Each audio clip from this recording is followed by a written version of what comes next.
उस आश्रम में उसके जैसी बहुत सी औरतें और लड़कियां रहती थीं।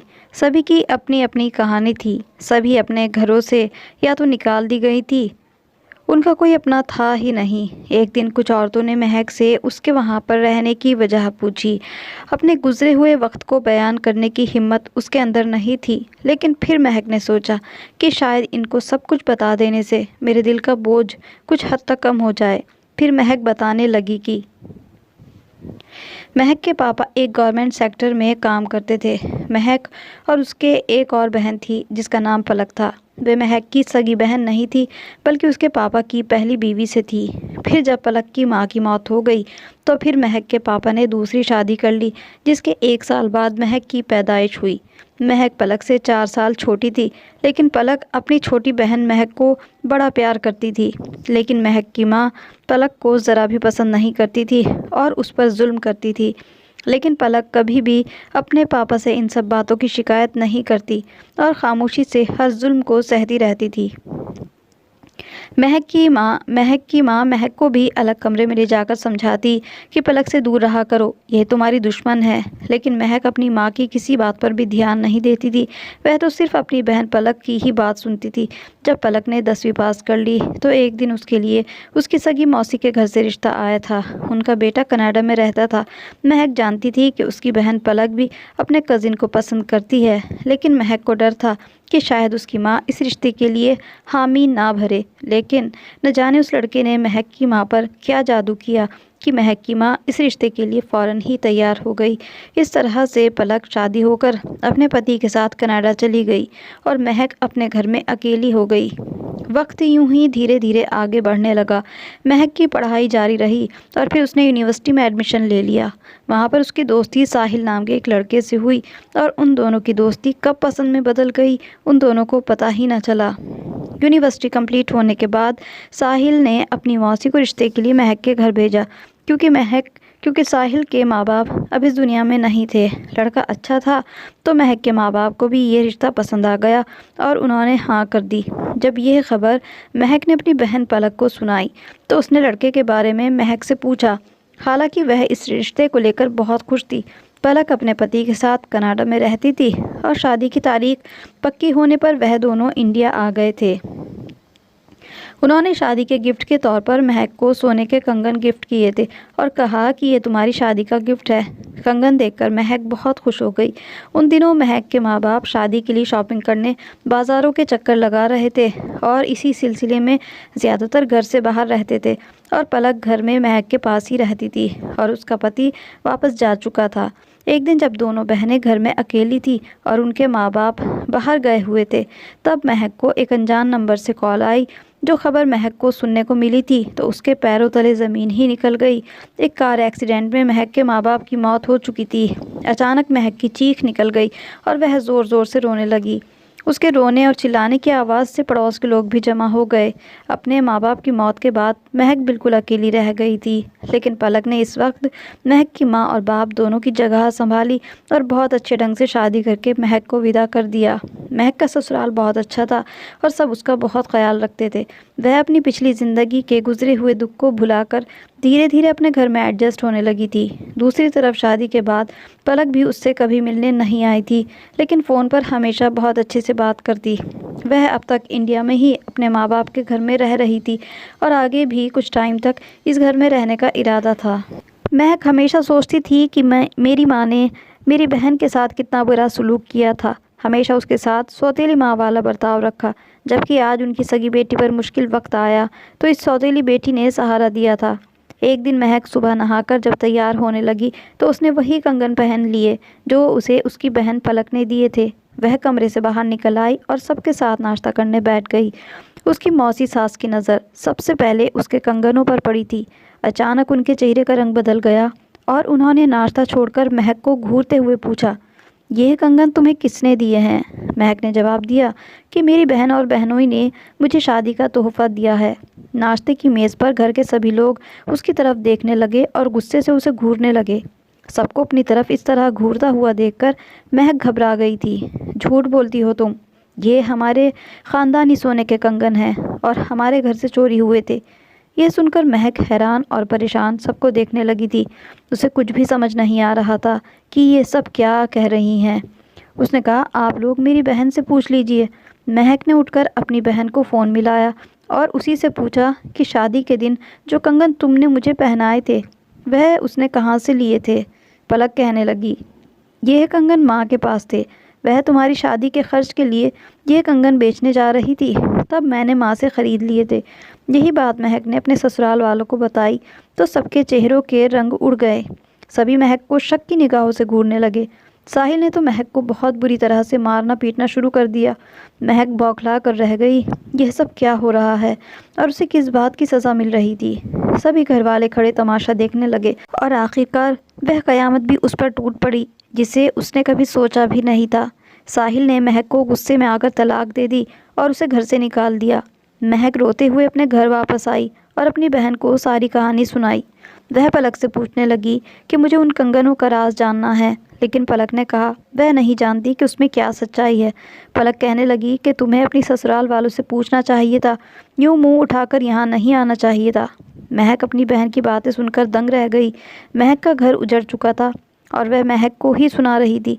महक ने महसूस किया कि पलक का बर्ताव अब बहुत ज़्यादा बदल गया है और वह पहले की तरह महक का ख्याल भी नहीं रखती। वह महक से दूर दूर रहती है और बात बात पर झगड़ने के बहाने तलाश करती है।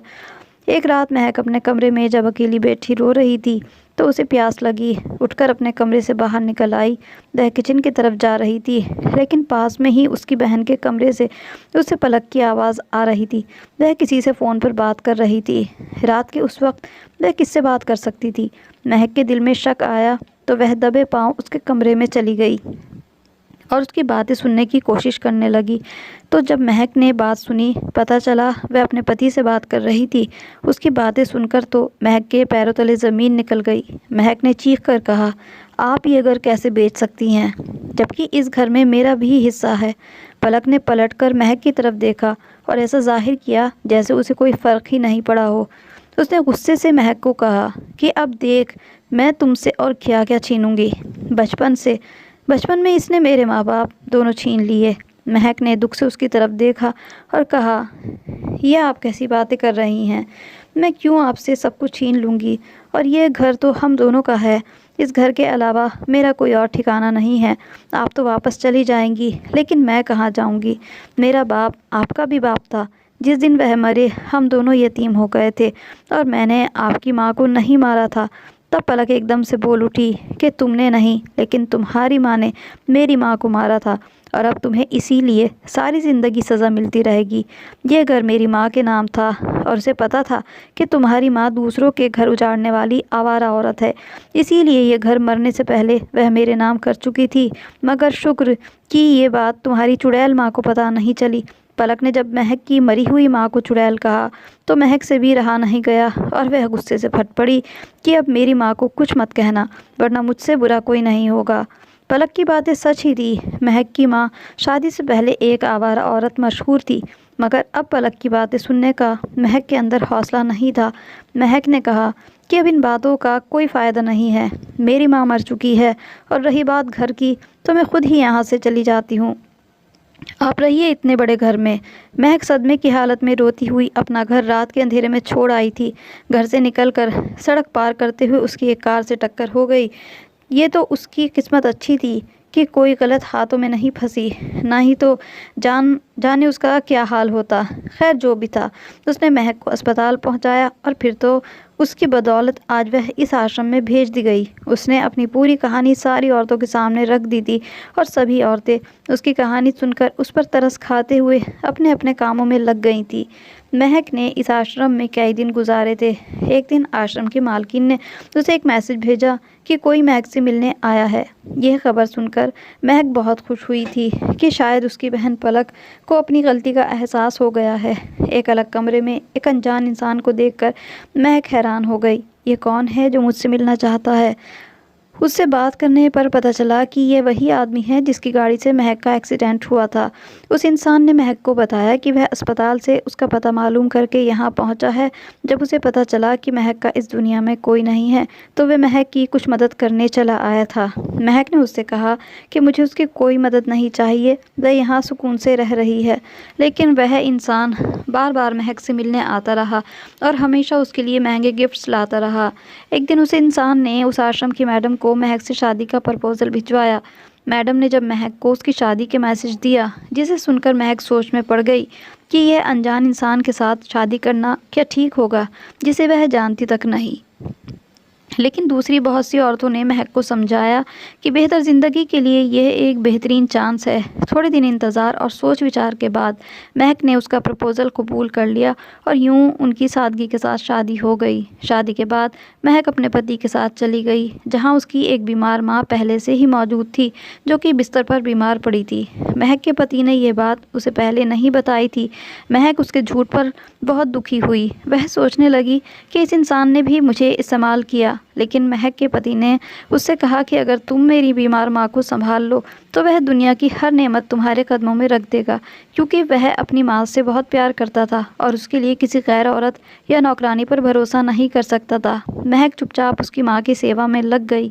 शुरू शुरू में उसके पति की माँ महक को बहुत ज़्यादा नापसंद करती थी, उस पर गुस्सा करती थी और जैसे ही महक उसके पास जाती वह उसे बहुत बुरा भला कहने लगती। मगर महक बहुत सब्र से काम ले रही थी और खामोशी से उसकी हर बात को सुन लेती और कभी जवाब ना देती। महक का पति उसकी इसी खूबी से बहुत ज़्यादा प्रभावित हो गया और महक की तरफ ध्यान देने लगा। लेकिन कुछ समय के बाद ही शायद उसके सब्र का फल उसको मिलना था। एक रात उसके पति की माँ की तबीयत अचानक ज़्यादा ख़राब हो गई और अस्पताल ले जाने से पहले ही उसने दम तोड़ दिया। इस मुश्किल समय में महक को अपने पति के करीब रहने का मौका मिल गया था और महक ने उसका दिल जीतने में दिन रात एक कर दी। महक के पति ने भी धीरे धीरे अपना ध्यान उसकी तरफ देना शुरू कर दिया, क्योंकि उस दुनिया में अब उसका भी महक के सिवा कोई नहीं था। इसी दौरान महक को ये एहसास हुआ कि वह एक सच्चा इंसान है। शादी के दूसरे साल जब महक को माँ बनने की खुशखबरी मिली, महक को लगा औलाद के आ जाने से उसकी ज़िंदगी में अब कोई दुख बाकी नहीं बचेगा। लेकिन यह भी महक की भूल थी और बहुत जल्द पहले से भी ज़्यादा मुश्किल उसके सामने आ खड़ी हुई। महक के यहाँ जब एक बच्चे की पैदाइश हुई तो बच्चे को नर्सरी में ले गए। महक सबसे पहले अपने बच्चे को देखना चाहती थी, लेकिन यह खबर सुनाकर डॉक्टर ने उसका दिल ही जैसे निकाल लिया कि उसका बच्चा रातों रात गायब हो चुका है। महक के पति ने वहाँ के इंचार्ज पर केस भी कर दिया था। महक का दुख से बुरा हाल था। वह अपने बच्चे की याद में रो रो कर बिस्तर से लग गई थी, लेकिन उस बच्चे ने न मिलना था और ना मिला। महक के लिए यह दिन किसी अजाब से कम नहीं था। किसी को भी नहीं पता था, लेकिन न जाने उसका दिल कहता था कि उसका बच्चा उसकी सौतेली बहन ने उठाया है, क्योंकि उसके अंदर जलती हुई बदले की आग से ज़्यादा आज तक उसने किसी को नहीं देखा था। महक जानती थी उसे मेरे ठिकाने का पता होगा। और एक रात जब महक का पति सो रहा था, महक चुपके से उठकर घर से निकल आई और अपने माँ बाप के घर की तरफ जाने लगी। लेकिन अभी वह आधे रास्ते ही पहुँची थी कि उसका पति उसके पीछे आ गया। अब झूठा कहने का कोई फ़ायदा नहीं था, इसीलिए उसने सब कुछ अपने पति को बता दिया और कहा कि पुलिस को साथ लेकर उस घर की तलाशी लो। महक को यकीन था कि उसका बच्चा वहीं होगा और आधी रात को पुलिस ने छापा मारकर उसके बच्चे को ढूंढ निकाला था। पुलिस ने पलक को हिरासत में ले लिया था। पलक ने अपनी बहन की तरफ पलटकर भी ना देखा, लेकिन महक उसके जैसी पत्थर दिल नहीं थी। कुछ समय गुजारने के बाद उसे पता चला कि पलक के पति ने वह घर बेच दिया है जिस पर उसकी बहन ने कब्ज़ा किया हुआ था। वह अपनी बहन को मिलने जेल गई थी, क्योंकि महक को उससे हमदर्दी थी, इसीलिए उस पर से अपने बच्चों के अगवा का केस वापस लेने लगी। जब महक उसके पास गई तो उसने नफ़रत से मुँह फेर लिया और महक से मिलने से भी इनकार कर दिया। फिर महक ने उससे मिले बगैर ही वापस आना सही समझा, लेकिन पलक ने महक को ये कहकर रोक लिया कि वह मुझे कुछ और सच्चाई बताना चाहती है। और फिर पलक ने महक को वह सब कुछ सच बताया। तो सारी बातें सुनकर महक को बहुत दुख हो रहा था कि उसने आज तक उसे सगी बहन ही समझा और उसने हमेशा महक से बदला ही लिया था, अपनी बहन की ज़बानी। जब महक को पता चला कि उसने मेरे माँ बाप की हकीकत जान ली थी, जो कि एक बदकिरदार औरत थी, और वह कंगन वाला चक्कर ये था कि महक के माँ ने महक के पहले पति साहिल के मौसा जी को मोहब्बत के जाल में फंसाकर उनसे कीमती तोहफे लिए, जिसमें वह कंगन भी शामिल थे, जो पलक ने शादी पर सोचे समझे प्लान के तहत महक को तोहफे में दिए थे। दूसरी तरफ साहिल के मौसा ने घर में यही कहा था कि यह कंगन घर से चोरी हो गए। पलक ने इस सच्चाई को भी कबूल किया कि जब वह महक की शादी के लिए इंडिया आई थी तो उसने महक के माँ बाप को मार डालने का प्लान भी बनाया था और उस पर अमल करने के लिए ही वह यहाँ रह रही थी। जिस दिन महक के माता पिता का एक्सीडेंट हुआ, पलक को पता नहीं था कि उसके पापा भी उसकी माँ के साथ ही गए हुए हैं। पलक का दिल उससे भी ना भरा था। तब उसने महक को घर से निकालकर हर चीज़ पर कब्जा कर लिया। लेकिन जब उसे पता चला कि वह एक अच्छी ज़िंदगी गुजार रही है और उसने एक अमीर इंसान से शादी कर ली है, तब उसने एक नया प्लान बनाया और उस पर नज़र रखने लगी। और जब उसके बच्चे का पता चला तो उसे अस्पताल से किडनैप कर लिया। लेकिन अब तक वह महक को इतना डस चुकी थी कि महक अब इसका जहर पहचान चुकी थी और इस मर्तबा वह कामयाब नहीं हुई और आज जेल में बैठी हुई ये सब महक को बता रही थी। महक ने अपनी बहन पर अफसोस करते हुए उससे कहा, मेरी माँ की गलती की सज़ा तुमने मुझे क्यों दी, हालांकि इसमें मेरा कोई कसूर नहीं था। महक ने उससे एक आखिरी सवाल पूछा कि इस सारे प्लान में उसका साथ किसने दिया। पलक ने साफ बताया कि उसका पति भी उसके साथ मिला हुआ था, क्योंकि वह जानता था कि उसकी बीवी के साथ बहुत जुल्म हुआ है। महक ने अपनी बहन को कहा कि वह कितनी बेवकूफ़ है। जिस इंसान के साथ मिलकर उसने अपने माता पिता को ख़त्म कर दिया, वही इंसान सब कुछ लेकर फरार हो गया है। लेकिन महक की बहन ने उसका यकीन नहीं किया। फिर महक ने उसको उसके हाल पर छोड़ दिया। अपनी बहन की पत्थरदिली के बावजूद महक ने उसे माफ़ कर दिया था और वहाँ से चुपचाप वापस आ गई। पलक जेल से बाहर निकली तो उसे अपने पति के धोखे का पता चल गया था। तब भी उसे सुकून नहीं आया, क्योंकि वह 2 लोगों की जान ले चुकी थी और कई बेगुनाहों की ज़िंदगी बर्बाद कर चुकी थी। इसीलिए अब पलक को एक और बदला अपने पति से लेना था, जिसने उसे यह सब कुछ छीन लिया था। वह अपने पति के तलाश में मारी मारी फिरती रही, लेकिन वह सब कुछ लेकर देश छोड़कर भाग चुका था। एक दिन सड़क पार करते हुए पलक गाड़ी से टकराकर अपनी दोनों टांगों से अपाहिज होकर अस्पताल में जा पहुंची। कुछ वक्त अस्पताल वालों ने उसका ख्याल रखा और फिर लावारिस समझकर उसे एक आश्रम भेज दिया। जब महक को इस बात का पता चला तो महक उसे हर महीने कुछ पैसे भेज देती थी ताकि वह आश्रम में अच्छी ज़िंदगी गुजार सके। तो कहानी पसंद आई हो इसको लाइक और शेयर ज़रूर कर दें और मेरे चैनल को सब्सक्राइब करना भी ना भूलें। ऐसी ही अच्छी अच्छी कहानियों के साथ फिर मिलेंगे। तब तक के लिए goodbye and thanks for watching.